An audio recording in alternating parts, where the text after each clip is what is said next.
future.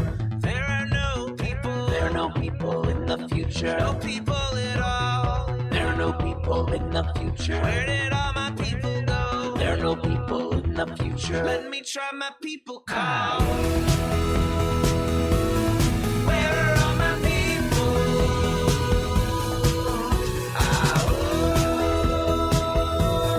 Where are all my people? I guess I'll fly away now. Everybody, welcome.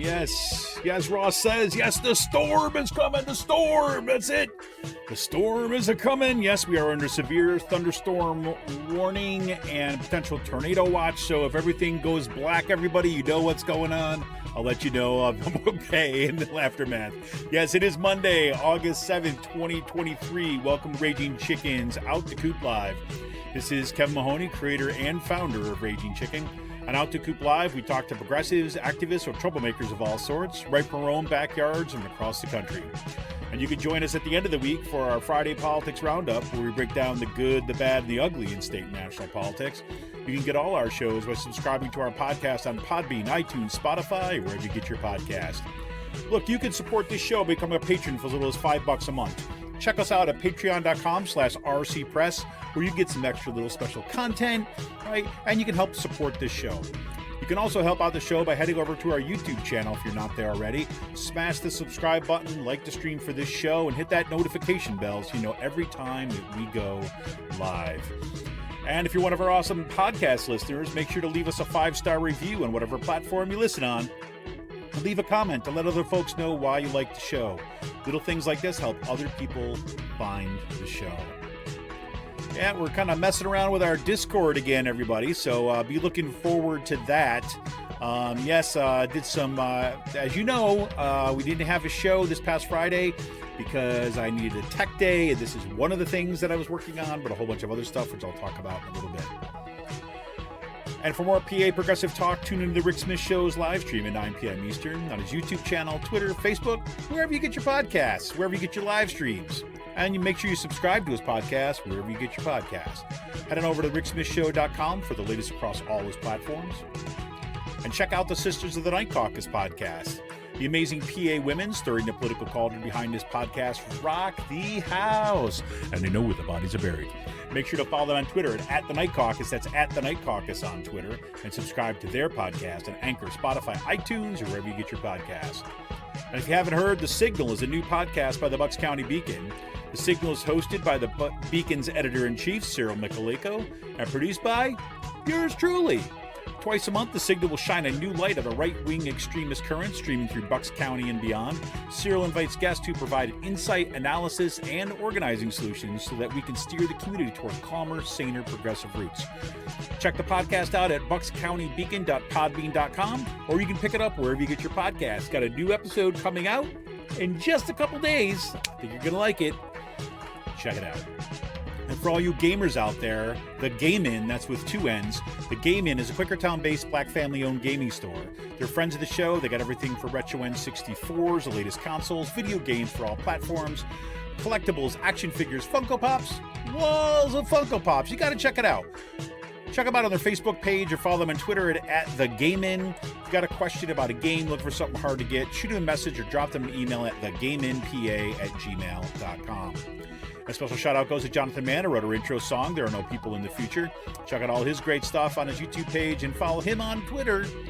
That's X at Song a Day Man. That's with 2 N's at Song a Day Man on Twitter. We can't let Paul Martino, Moms for Liberty, and their oligarch friends buy our schools and push extremist politics in our community.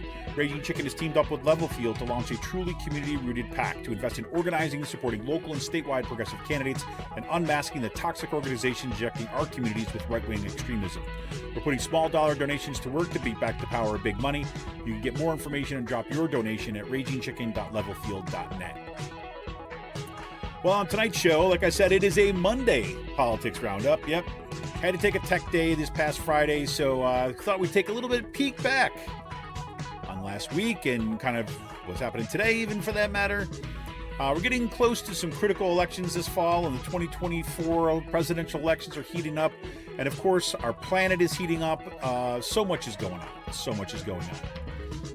So tonight, maybe we'll get into the fact that, Trump is seeking to narrow rules and what he can do with evidence that his lawyers receive as part of his criminal case on his, the election interference one. Yeah, so in other words, he basically wants to be able to target people and intimidate potential witnesses, among other things. There you go. Biden's student debt relief plan for students who are victims of fraud by for-profit colleges? Yep, blocked in a federal court. Blocked in a federal court. Students have been defrauded and whatever. The Florida Department of Education has effectively banned the advanced placement course in psychology because of the state's new law prohibiting discussion of sexual orientation and gender identity. Yeah, that doesn't matter. What do those kids need that for anyways? Extra college credits. Don't want them to be learning too much. And this one's been wrecking me all week. Right-wing think tanks and corporate lobbyists have already written their blueprint to undercut action on the climate crisis. Yep, it's called Project 2025. We'll chat about it. And look, don't be fooled about claims that a new law will keep kids safe online. KOSA, K-O-S-A, the Kids Online Safety Act, is a bipartisan bill that purports to clamp down on big tech and protect kids. However, the bill could do a lot more than that, and even the opposite of that. We'll talk a little bit about this, and I'm going to try to get somebody on the show to talk about this because, well, I'll say more about it during the show, because we really need to be thinking about this and understanding what this is all about. And the D&D community is up in arms again against Hasbro and Wizards of the Coast after they found out that some of the art for the new source book, Big B Presents Glory of the Giants, yep, some of the art from that was AI generated. Yep. Well, there's that, and there's so much more. I'd love to hear what's on your mind, so here we go. Welcome, everybody. Thank you for tuning in tonight. I know the weather in southeast Pennsylvania, and for that matter, from across the Commonwealth, for hundreds and hundreds of miles, kind of to the south of us and so on, is under severe storm watch. Ross was saying storm! Exclamation point! So I guess the storm may already be raging. I can't quite hear it right now because I've got my headphones on. So we'll risk destroying the rest of my my studio by kind of running the show. We shall see.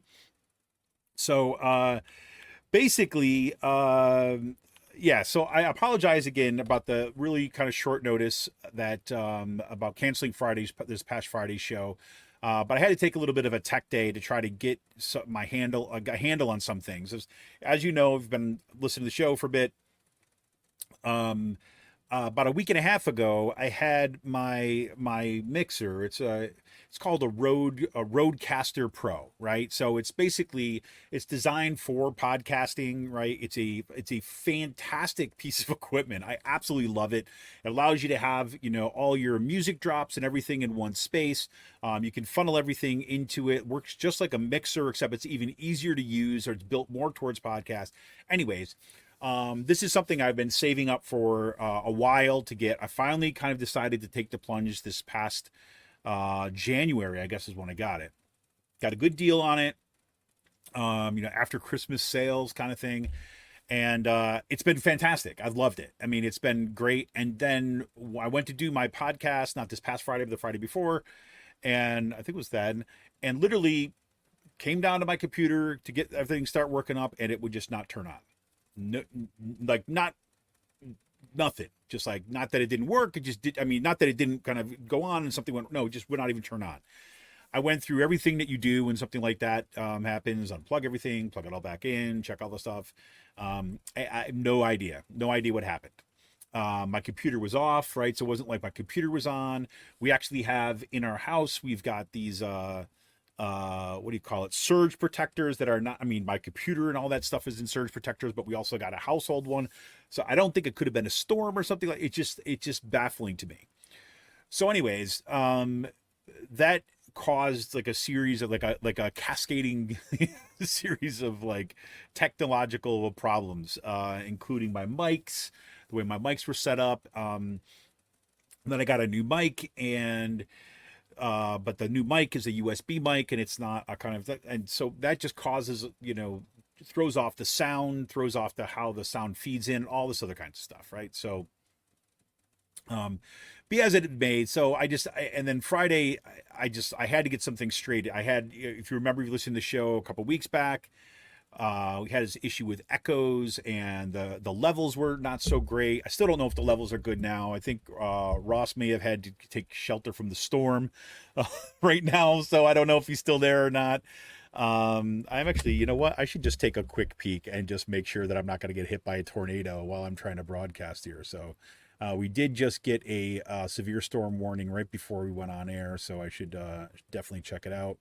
Let me see. Oh, great. There's 8 warnings right now. Dangerous thunderstorm alert, severe thunderstorm warning, tornado watch. There's no tornado warning yet. If there's a tornado warning, I might have to cut the broadcast a little short. And if I start seeing lights flicker on and off, probably have to cut it short too as well, just so you know. Okay, so let's just get into a kind of a few things tonight. We'll kind of blow it through.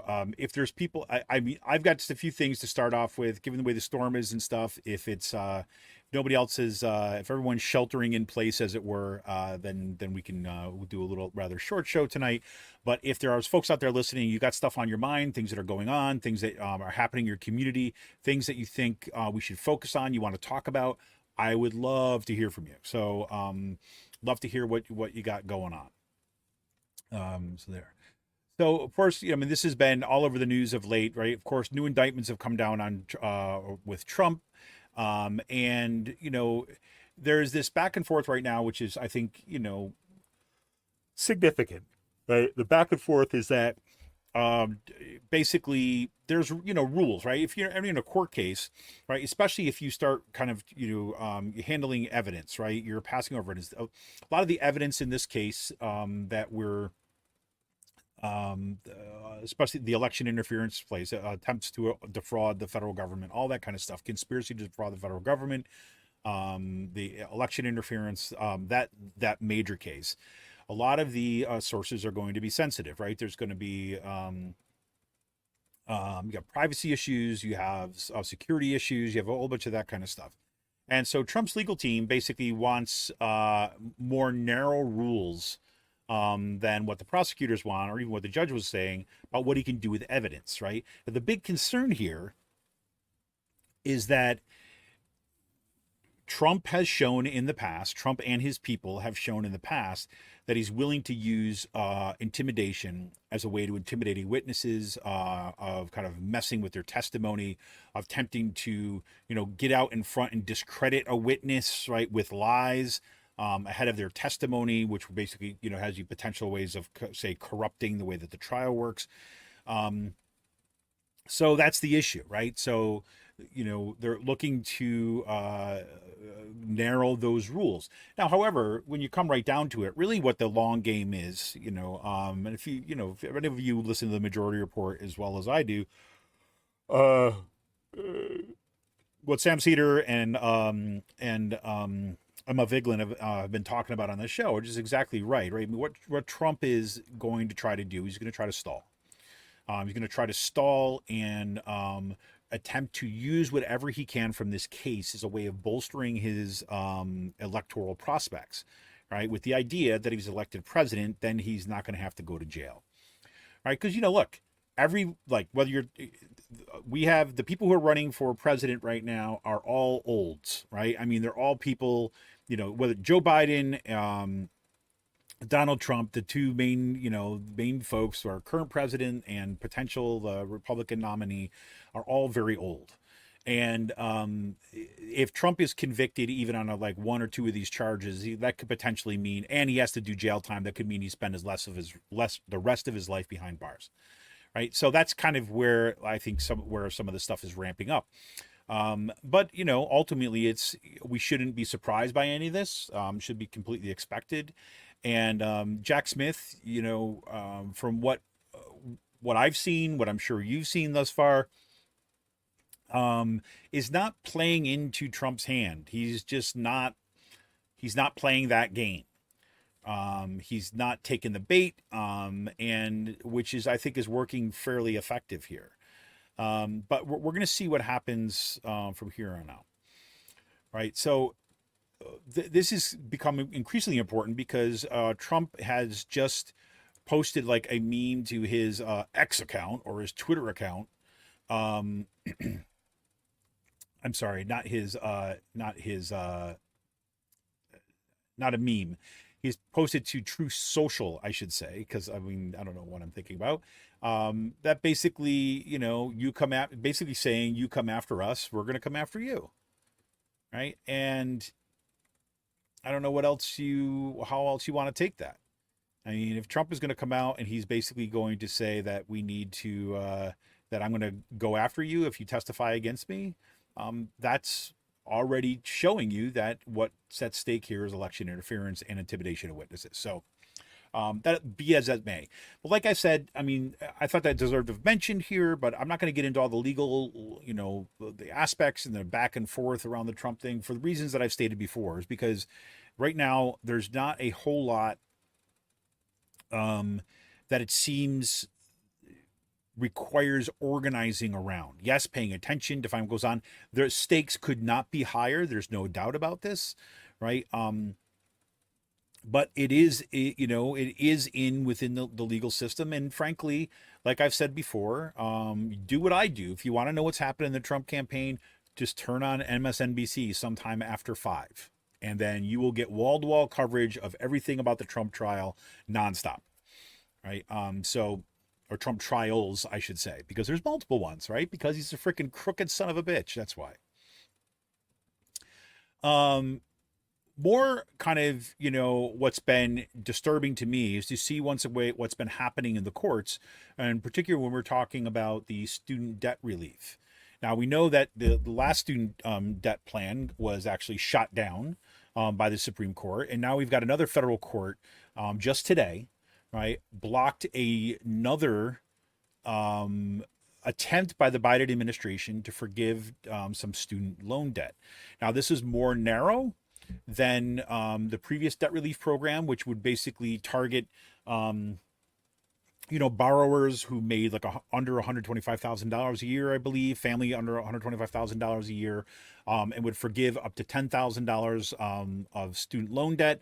And if you also had Pell Grants, that you maybe up to $20,000, depending on your qualifications, right? So that was much more narrow than to say, hey, let's just take $10,000 off everybody's. It's much more narrow. That's the one that got shot down. This one was an attempt by the Biden administration to basically say, okay, look, we've already have a bunch of students who were found to have been defrauded, right? These colleges, right, in particular these for-profit colleges, right, defrauded these students, right, basically claiming they were accredited institutions, they were to get the degrees or whatever, and instead they got nothing. And they were pretty steep price, but the reason why these organizations exist, these colleges, universities, for-profit colleges, universities existed, is because once they got their kind of quote unquote like official accreditation or recognition, they could qualify to take student loan money. So students got whatever thousands of dollars a year to attend these classes. Basically there's no overhead for half of these colleges. A lot of them are just online, or most of them online, or in just some kind of random building. They don't necessarily employ credentialed faculty and staff. A lot of them just kind of throw worksheets kind of thing out there at them and say, hey, you're on your own, and collect all the money and take it for themselves. And so these, colleges and college universities, these for-profit ones who defrauded these students, there were a series of court cases, and they found that, yes, indeed, these folks were, these students were defrauded. Right. So I'll read this little piece from, I think I got the right part here. So I thought I highlighted this stuff, but apparently did not. So the U.S. U.S. Education Department under President Joe Biden has worked to add a pile of policies, including with its own borrower defense to repayment rule. Through borrower defense to repayment, or borrower defense for short, students who have been defrauded by their schools have their loans discharged. When the CCST, that is the Career Colleges and Schools of Texas, right, one of these ones that was founded to kind of defraud students, They're the ones who filed this lawsuit basically against this, the repayment of stuff. When CCST filed its lawsuit early this year on behalf of more than 70 Texas institutions, it said that the Education Department's rule was created, quote, with a thumb on the scale to maximize the number of approved claims and ultimately further the administration's loan forgiveness agenda.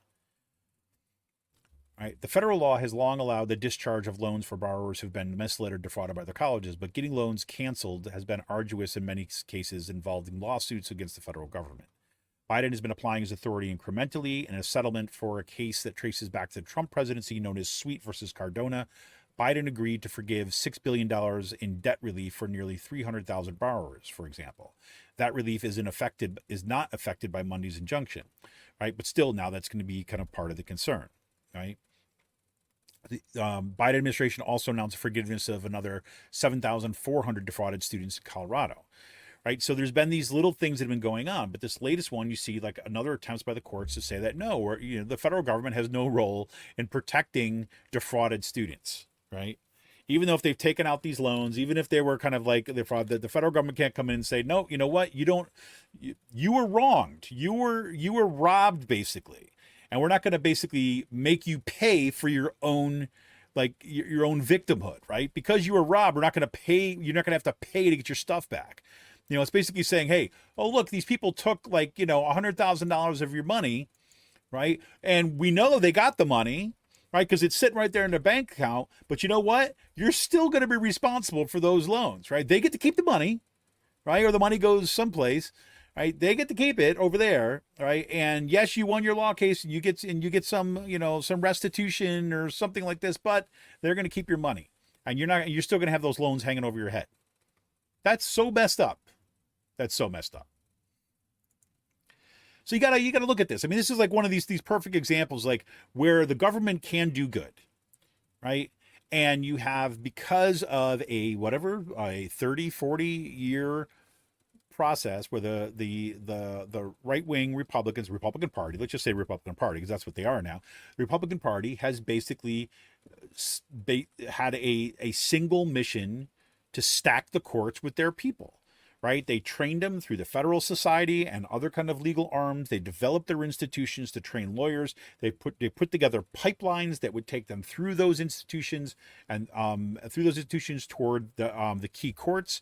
And now they basically control the Supreme Court and the federal judiciary. Now, Biden has done a ton to begin to turn that around. Right? I mean, the Biden administration has appointed a significant number of federal judges, thank God. But we're still living with the effects of all the judges that were appointed by Trump, for example. Not to mention the three Supreme Court justices, which is, the reason why Roe was overturned and the reason why we keep on seeing these kind of the rolling back of accountability for corporations, all this kind of stuff. So there you go. And if you look at, it's not just this, right? We talk about these Christian nationalist plans to take over the seven mountains, right? These different kind of key aspects of this, and education is one of them, right? Florida. I mean, have you seen this one? Right? Have you seen this? I mean, this happened last week. We were going to talk about last Friday. We didn't.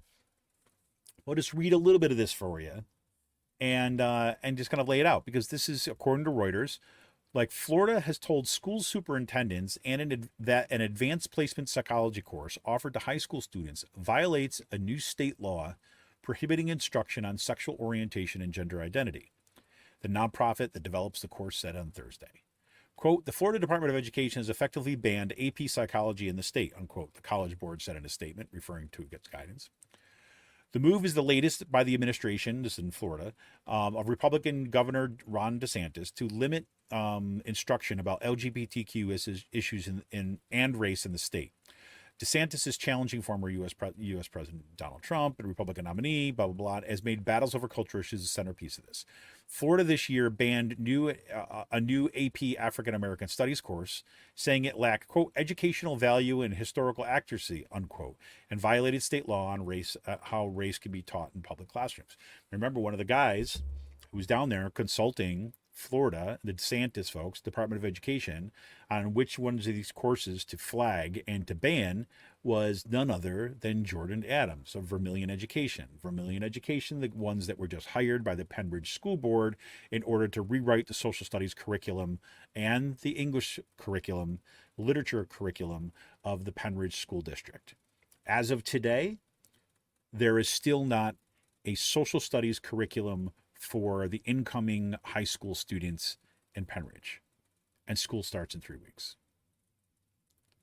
Just imagine if you're a teacher right now, or just imagine that you're the teacher who has been teaching AP psychology or AP the new AP in African American Studies, and you had these 2 classes, right, which you teach this and students can take it, they work their tails off, and they get college credit for it, and therefore reduces their cost of college, allows them to, gives them a little bit of wiggle room in their schedule in case they have a difficult semester, so that they don't have to take extra classes.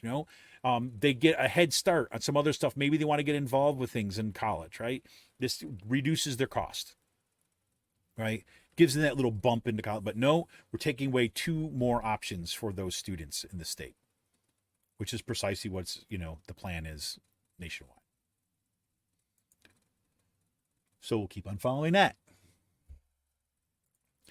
One of the things the next 2 things I want to talk about are the ones that that I've been really thinking a lot about and paying a lot of attention to. And frankly, I'm just going to have to keep on reading about it so I can really get my head around it.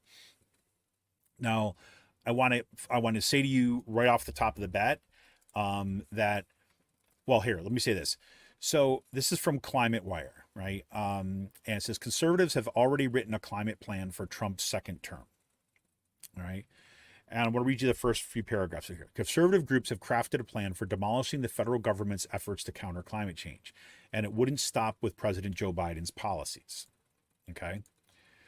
The 920-page blueprint, whose hundreds of authors include former Trump administration officials, would go far beyond past GOP efforts to slash environmental agencies' budgets or oust quote-unquote deep state employees. Called Project 2025, now this is the key, it would block the expansion of the electrical grid for wind and solar energy. It would slash funding for the Environmental Protection Agency's Environmental Justice Office. It would shutter the Energy Department's renewable energy offices. It would prevent states from adopting California's car pollution standards.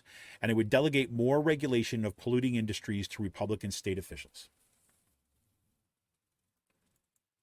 This is the nope, we are not going to address climate change. This is we are going all in on fossil fuels, and we're going to burn this planet down. Because we, the rich, we, the masters of your world, will be fine. You will die, but we will be fine. And matter of fact, because the environment is going to hell, we need even more money to protect ourselves from all of you, from the future refugees, from your desire for air conditioning when we need it. It's like this. I mean, this is, what's crazy about this is this comes out, right? This gets leaked. When we find this out during a summer that has been ripped apart by climate crisis, climate catastrophes. It's remarkable. I mean, Will Bunch wrote an amazing piece on this. Okay. He wrote this, let me see if I thought I had it up. Will Bunch, oops. Let me pull it. Here it is. Yeah, I did have it up.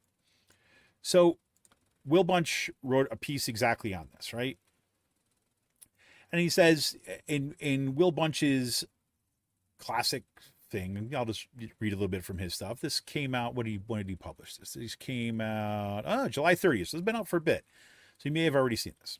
Here it is. He says, while you were turning up the air conditioning to find an open city pool, right, because a bunch of them have been closed, the brain trust of the conservative movement, including key officials of Donald Trump's disastrous 2017 to 2021 presidency, were spending $22 million to craft a 950-page plan called Project 2025.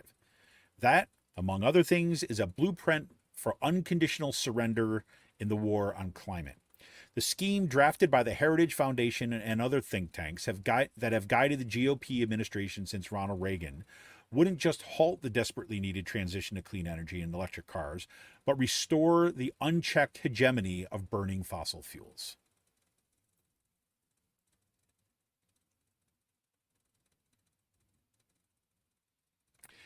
Given 2023's unmistakable jolts of an already here planetary crisis from Antarctica to Sicily to Phoenix, Project 2025 sounds utterly insane for those of us living in the hotter reality-based world.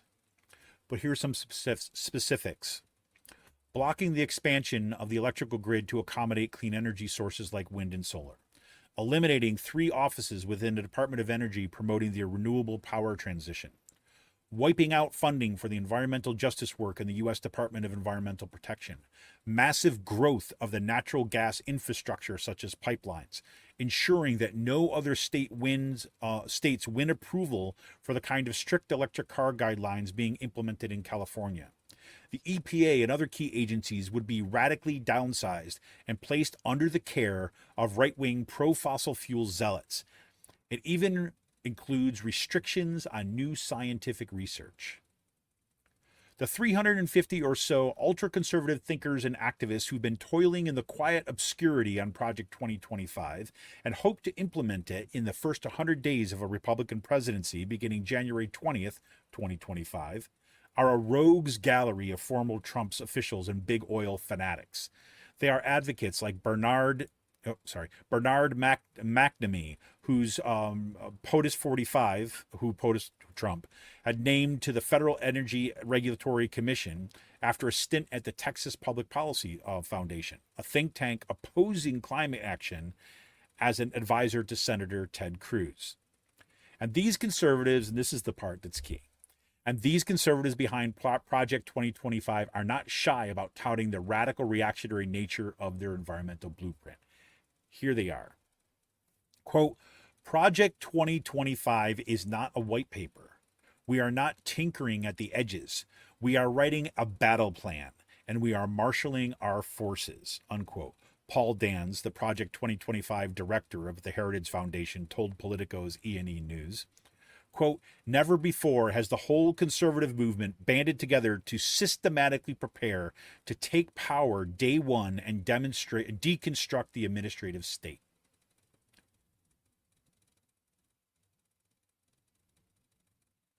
You get that?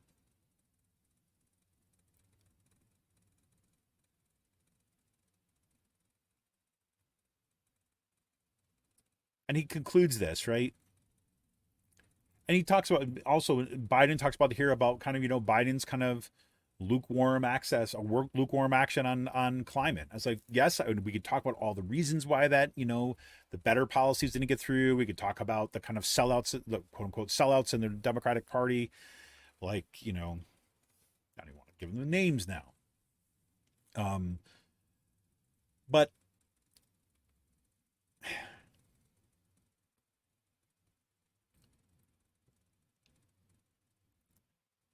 here's how he concludes.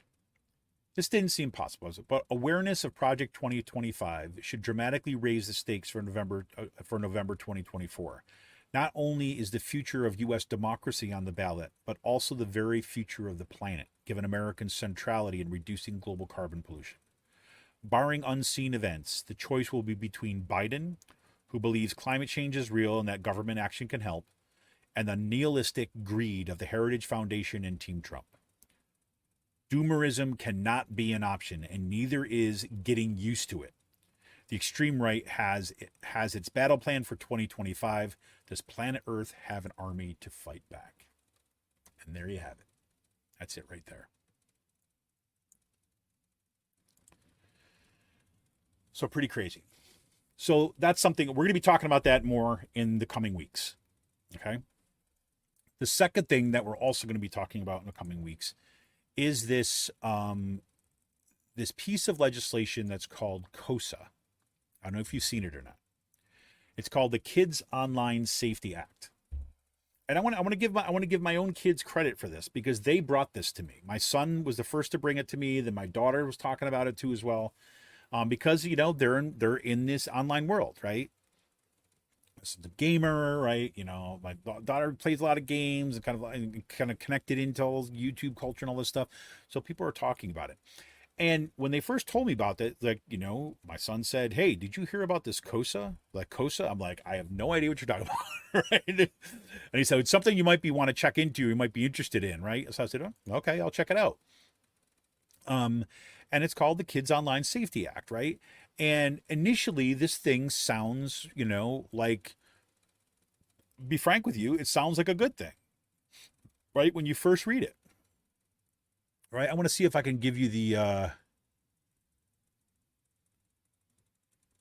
let's see. I don't want this part of it. I want the past one, the bill, I want the overview. Oh, here we go. I had it on the text. I just want the summary. So this is the official summary of COSA, like the Kids Online Safety Act, in the on the congressional record. It says this bill sets out requirements to protect minors from online harms. The requirements apply to covered platforms, which are applications or services, as social networks, that connect to the internet and are likely to be used by minors. However, the bill exempts internet service providers, email services, educational institutions, and other specified entities from the requirements. Covered platforms must act in the best interest of minors using the applications or services, including by mitigating harms that may arise from the use, so like sexual exploitation or online bullying. Additional covered platforms must provide 1, minors or their parents or guardians with certain safeguards, such as settings that restrict access to minors' personal data, and 2, parents or guardians with tools to supervise minors' use of the platform, such as control, privacy, or account settings.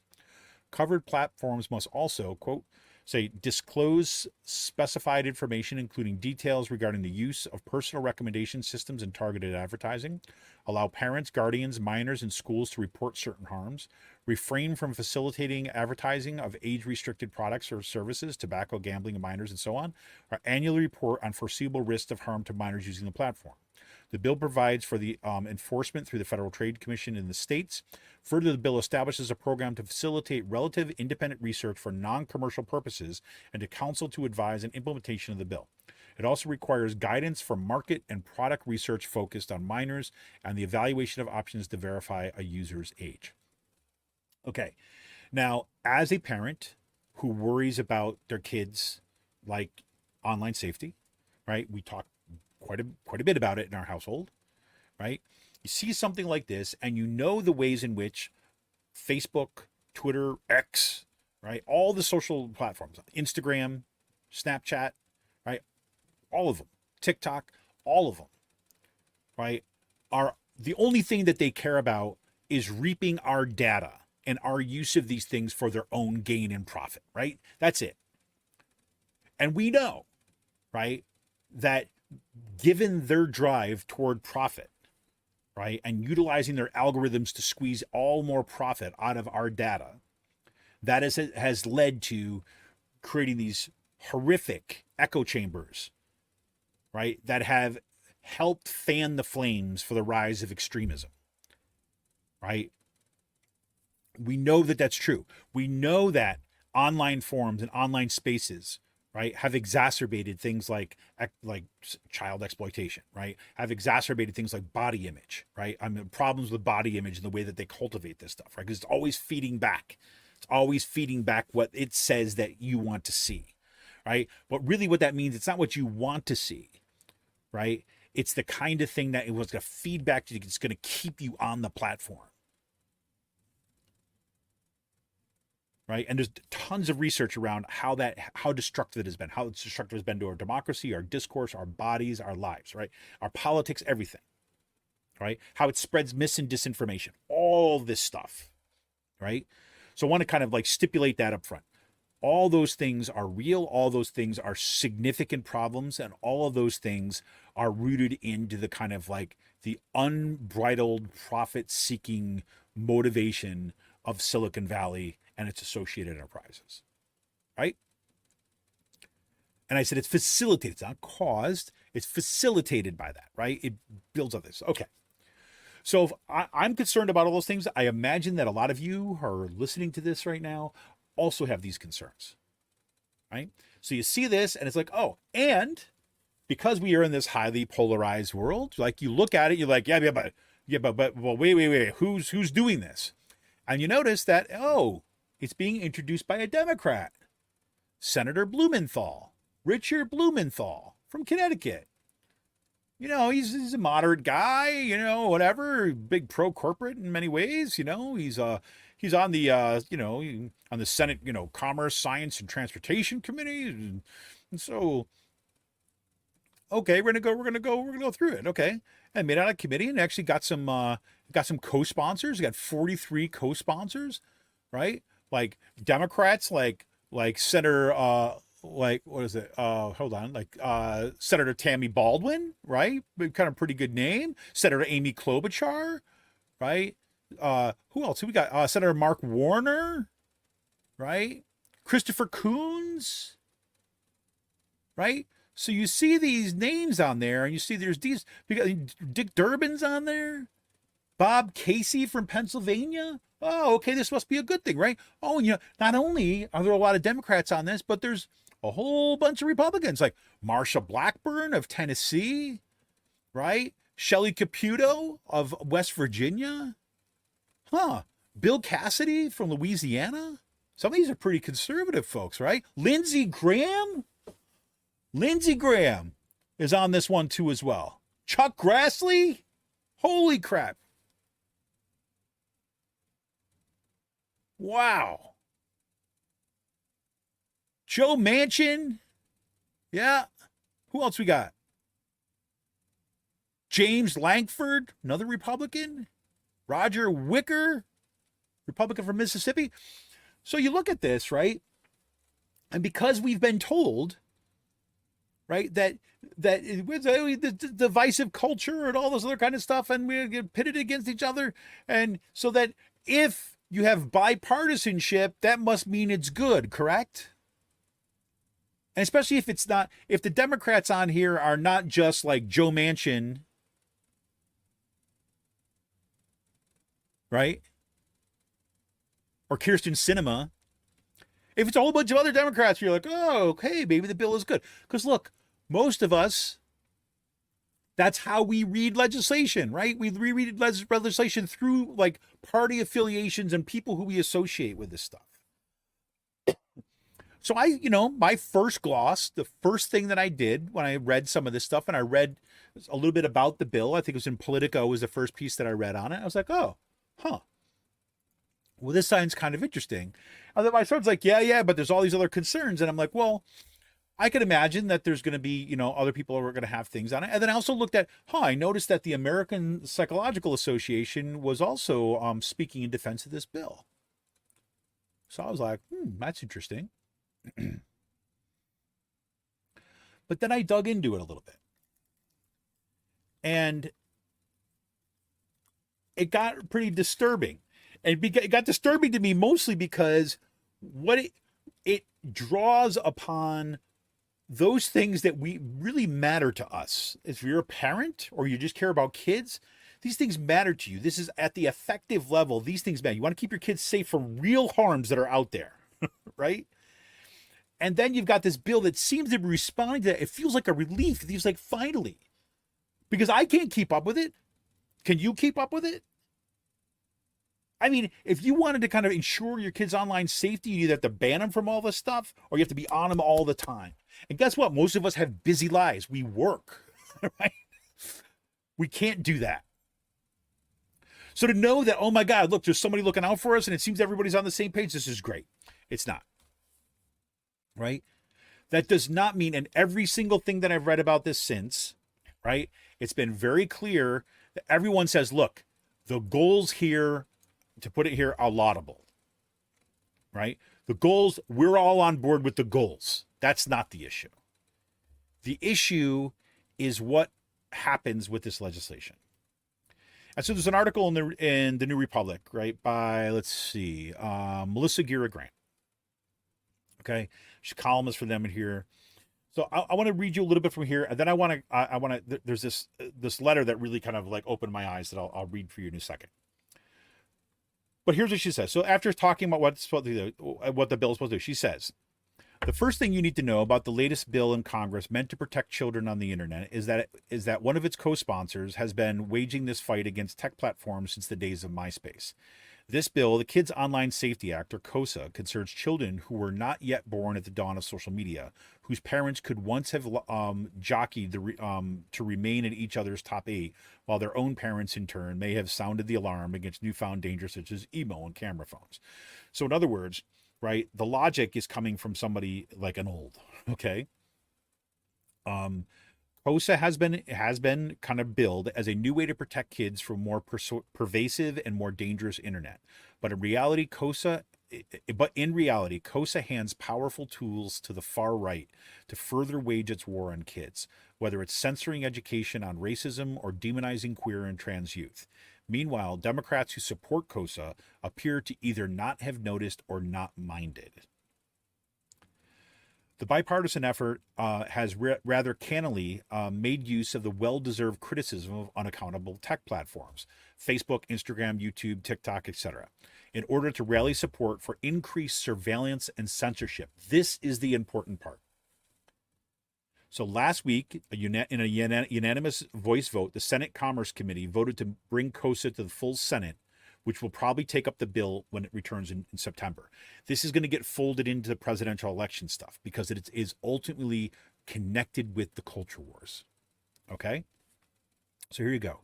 As proposed, KOSA would require online platforms to, quote, take reasonable measures, unquote, to, quote, prevent and mitigate harms to minors such as, quote, anxiety, depression, eating disorders, substance use disorders, and suicidal behaviors, unquote, along with, quote, patterns of use that indicate or encourage addiction-like behaviors, unquote, and physical violence, online bullying, harassment of the minor, and so on. State attorneys generals would be the arbiters of alleged failures to prevent and mitigate such harms. With the power to impose penalties on platforms, and they would have that power to impose penalties on platforms. Such actions would be initiated by the attorneys generals themselves if they feel that any resident of their state is, quote, threatened or adversely affected by the engagement of any person in a practice that violates this act, unquote. Some progressive supporters of KOSA describe the bill as a way to protect kids from the harm platforms can cause. Yet despite how it has been marketed, KOSA is ultimately concerned with policing the content and conduct of internet users, not with addressing the relatively unaccountable power of the tech platforms themselves. In fact, KOSA would put more power in the hands of platforms, which will continue to decide, and with no greater transparency or input from us, what kind of users and what kind of content are allowed. The standards that platforms will use to make such decisions will ultimately be set by a state attorneys general, not by the public, even if it's the public who will live with the results. Right? The article goes on, right? It's a really important piece. And this is why I want to have somebody on. I'm going to see if I can get her on. If not, I'll see if we can get who else on. Let me just see if I can pull this up real quick. To go back to my little story of coming across KOSA, right? After I started poking around, literally, I sat like with my daughter. She and I started like looking stuff up, right? We started, well, let's see what else is out there. And I said, well, look, the American Psychological Association seems to be on board with this KOSA thing, and they said some interesting stuff. So, that's good. And she was like, okay. And then we come across this piece. It is written to it's a Dear Majority Leader Schumer, Chairwoman Cantel, and Ranking Member Wicker. It's called Opposition to S3663. That's the threat to minors' privacy and safety online. This is a piece that came out in. I should have said this right from the top. I'm sorry. Back in November 2028. November 28, 2022. Okay. This, the threats to minors' privacy and safety online. This was the first version of KOSA, right? And some of the vast majority of people who are on this letter end up saying the same thing later. Here's the thing. give you an example of why they're. I'll read you the first two paragraphs, then we'll talk a little bit more about it.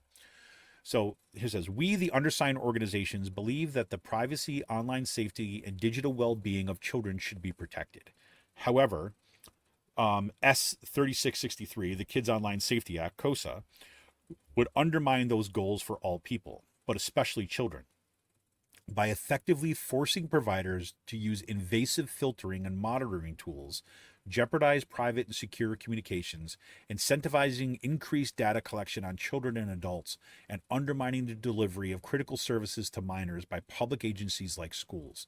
We oppose this bill. KOSA establishes a burdensome, vague duty of care to prevent harms to minors for a broad range of online services that are reasonably liked to be used by a person under the age of 17. While KOSA's aims of preventing harassment, exploitation, and mental health trauma from minors are laudable, the legislation is unfortunately likely to have damaging unintended consequences for young people. KOSA would require online services to prevent, quote unquote, a set of harms to minors, which is effectively an instruction to employ broad content filtering to limit minors' access to create certain online content. Content filtering is notoriously imprecise. Filtering used by schools and libraries in response to the Children's Internet Protection Act has curtailed access to critical information such as sex education or resources for LGBTQ plus youth. Online services would face substantial pressure to over-moderate, including from the state attorneys general seeking to make political points about what kind of information is appropriate for young people. At a time when books with LGBTQ themes are being banned from school libraries and people providing health care to trans children are being falsely accused of quote-unquote grooming, KOSA would cut off another vital avenue of access to information for vulnerable youth. KOSA would also require platforms to enable parental supervisions of minors' use of their services, including controlling who the minor can communicate with and limiting minors' access to certain kinds of content. While parental control tools can be important safeguards for helping young children to navigate the internet, KOSA would cover other older minors as well and would have the practical effect of enabling parental surveillance of 15 and 16-year-olds. Older minors having their own independent rights to privacy and access to information, and not every parent-child dynamic is healthy or constructive.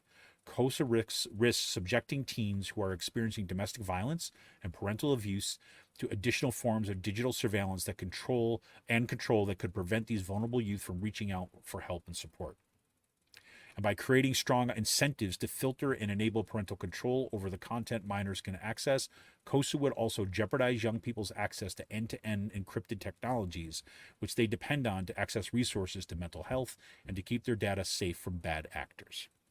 There's a lot more, but this is what I want to set the stage for you a little bit here to please, please, please look into this. And I want to give you a range. I can't read all of them. There's too many names.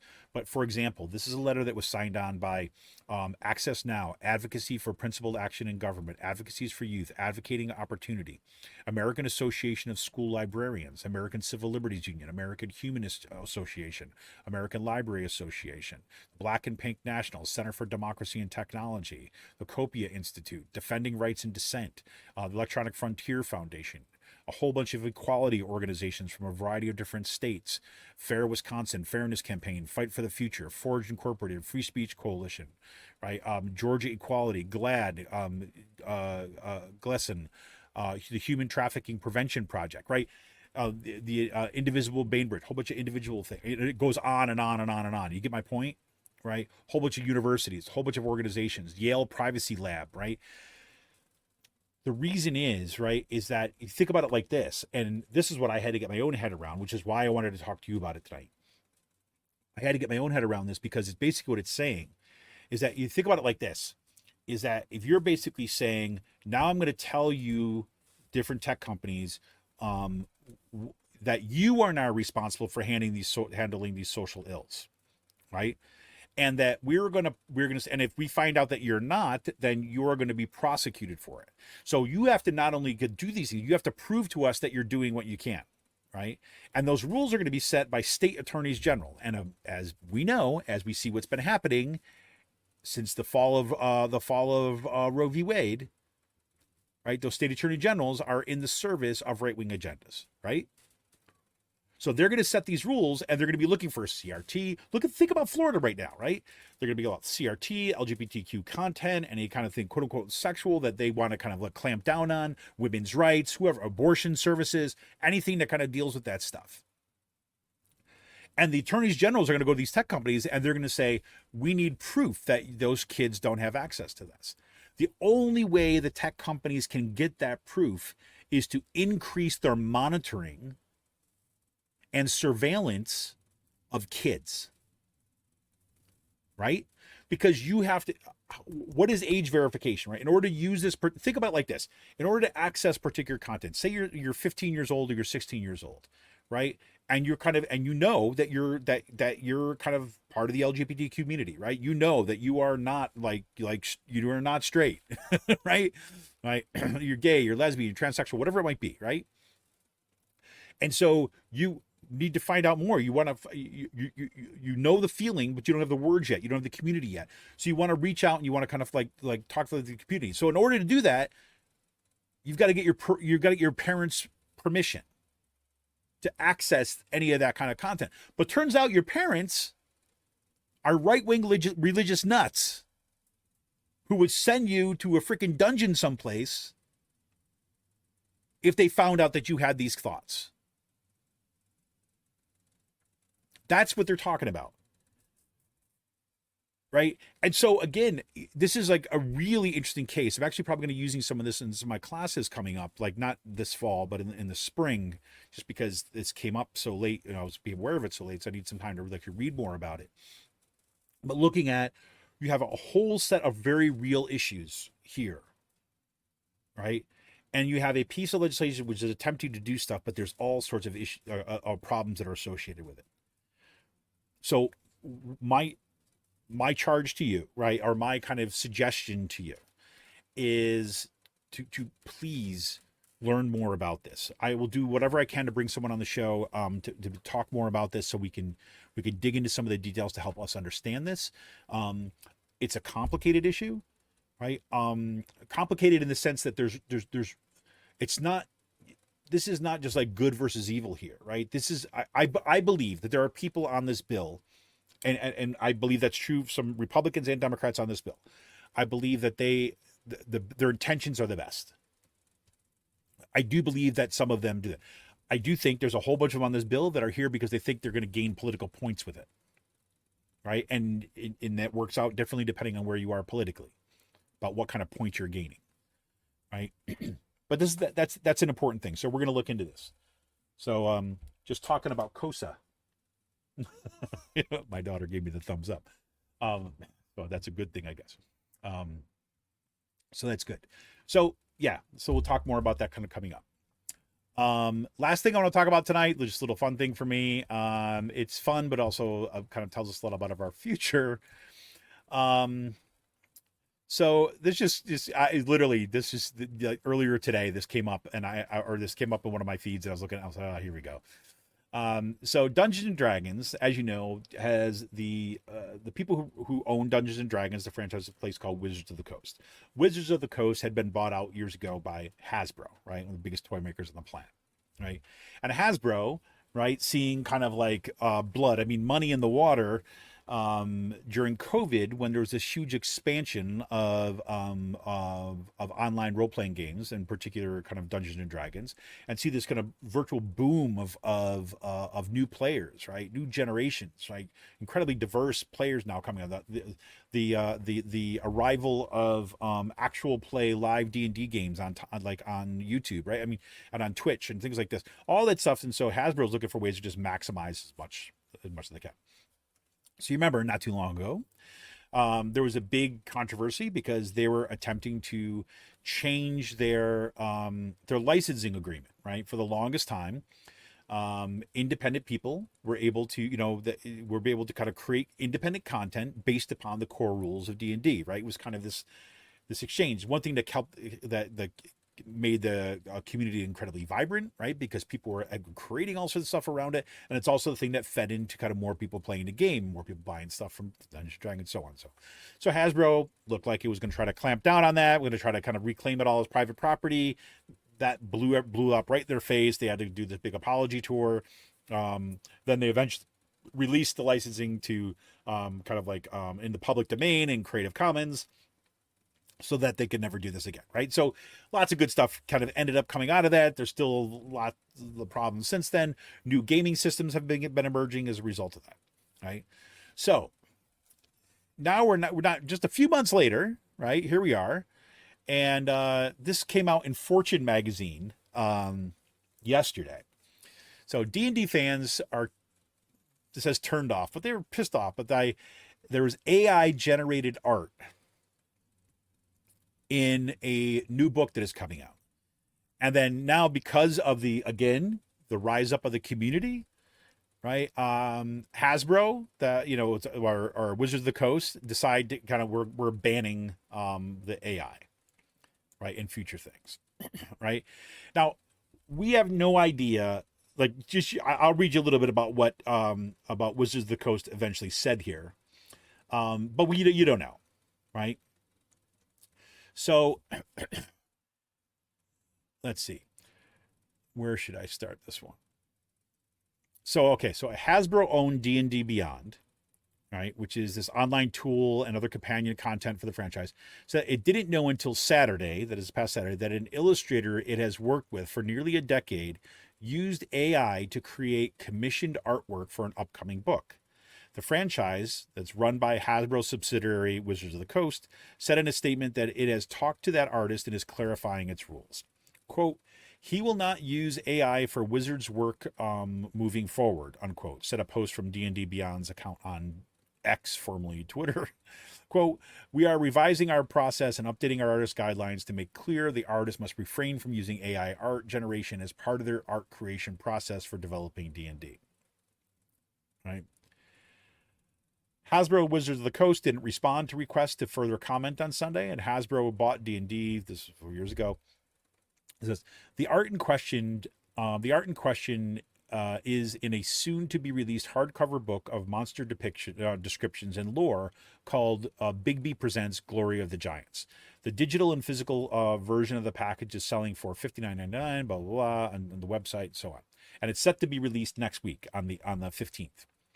The use of AI tools to assist creative work has raised copyright and labor concerns in a number of industries, helping to fuel the Hollywood strike, causing Music Industry's Recording Academy to revise Grammy Awards protocols, and leading some visual artists to sue AI companies for ingesting their work without their consent to build generators that anyone can use, right? So this is all that.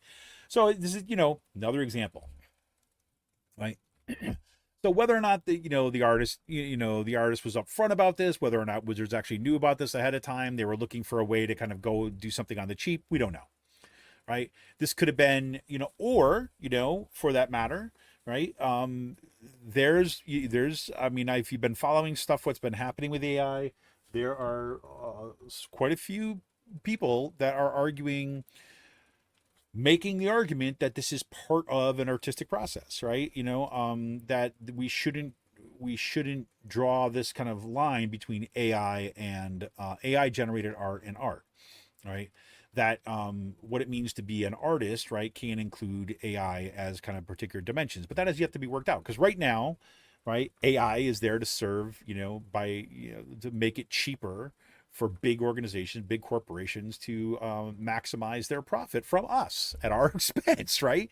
I mean, that's where it is now. And look, I've said this before. I am literally fascinated by what AI can do. I am also deeply aware of how problematic it is as it stands, right? Problematic because, one, as I just read in that article, is AI, the only way it can do what it can do is because it is sucking up our content, right? Our ideas, our posts, our art, our stories, our letters, everything that we generate online. And it's using all of that to kind of assemble, right? Now, again, let's be clear. All art, all literature, all communication is essentially built on a similar process, right? I mean, if I was to write a story, right, and I was to set it in kind of like a fantasy setting or something like this, I don't have to kind of create the genre of sci-fi fantasy, right? I don't have to create all its rules and all its background, the way those stories are told in order to write my book, right? No, I'm building on stories that have been there before. But there's also a line, there's also copyright lines, right? Well, okay, building on something in broad themes is one thing, but right, to appropriate somebody else's work and call it my own, that's a different thing, right? And there's been, centuries worth of development of rules and associations around all that kind of stuff. AI speeds all this stuff up, right? But essentially does the same thing. And it's not an individual that's doing it, it's a machine.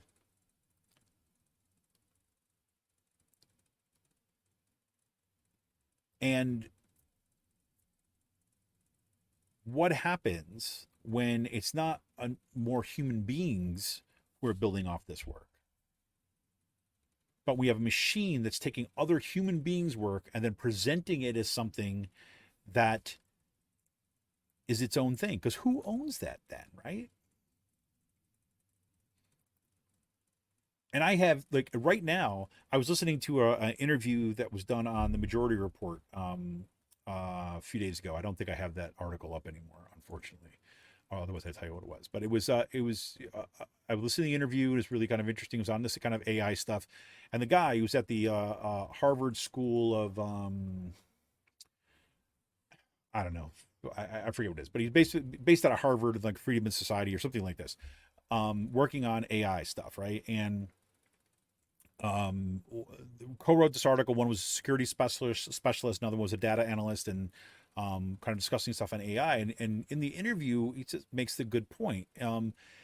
He's someone who's, say, AI can do incredible things. And he used the example of the tax code, right? He said, look, you have an AI, right? You have an AI right now that, or if it doesn't exist already, will be in the very, very near future, right? Can basically suck up the entire US tax code, right? Or tax codes from everywhere, for that matter, and simply look for loopholes, right? How to get around paying taxes, right? What are the loopholes that exist in the tax code, right? Because it's just an algorithm, right? You have a complex, like, enough of a algorithm, you ask it the right questions, you can get it to do this, right? And currently, because who has access to these tools, who uses these tools, who owns these tools, right? It is set up so that the rich and powerful will use this as a way to not pay their fair share of taxes and keep more of it for their own. That's how it's going to work. But he's saying, look, there should be a corresponding initiative on AI that's developed out of public universities and the government. Not necessarily the same thing, right? But that is done for research purposes, that is done for objective research in the service of the public. And he used that same example. He said, so for example, say you had an AI that was for the people, so to speak, right? That could be deployed by lawmakers, by advocates, right? That was going to do the same thing with that tax code, was going to find out the ways that rich folks and powerful folks were going to try to skirt the law through loopholes, and was asked to identify what those loopholes are and how to close them, right? Or how to identify somebody when they've used that loophole, right? It could be a way of, say, countering this, right? Of actually developing more effective laws, right? That didn't allow these people to skirt away from their taxes. That was just an example that he gave that I caught from that interview. And that just, got me to think, so look, we're still at a very early stage of this stuff, right? But there's real issues. But just to see that come up with, the latest D&D book was just, was just really interesting to me. And I was happy then that I did not decide to buy that book, Bigby Presents Glory of the Giants. actually looked at it. I was like kind of excited to say, oh, there's a new one's coming out. I'm gonna go check it out. I was like, oh, cool. Yeah, cool. The art was some of the art that I don't know if this was the AI generated stuff or not, but was pretty cool. But I was like, yeah, it's not. Well, it wasn't quite within my. Yeah, it wasn't the kind of thing that I was like, yeah, it could be maybe sometime I'd be interested in kind of the whole thing about the Giants and stuff, but it's not really what my campaign is now, or the creation stuff I'm doing now is not based on. So I'll just leave it alone. So good. Well, anyways, everybody, I hope you weathered the storm. If you were kind of in the storm-ridden areas, I have no idea what it's like outside or what it's like. I'm going to go check it out right now. But for those of you who decided to tune in for at least for a little bit before you had to cut out or joined us late, thank you so much for tuning in tonight, and I look forward to getting back on it soon. I'll send something out on social medias this week about next week. So just so you know, there will be next week. That would be the week of August 14th, the 14th through the 18th.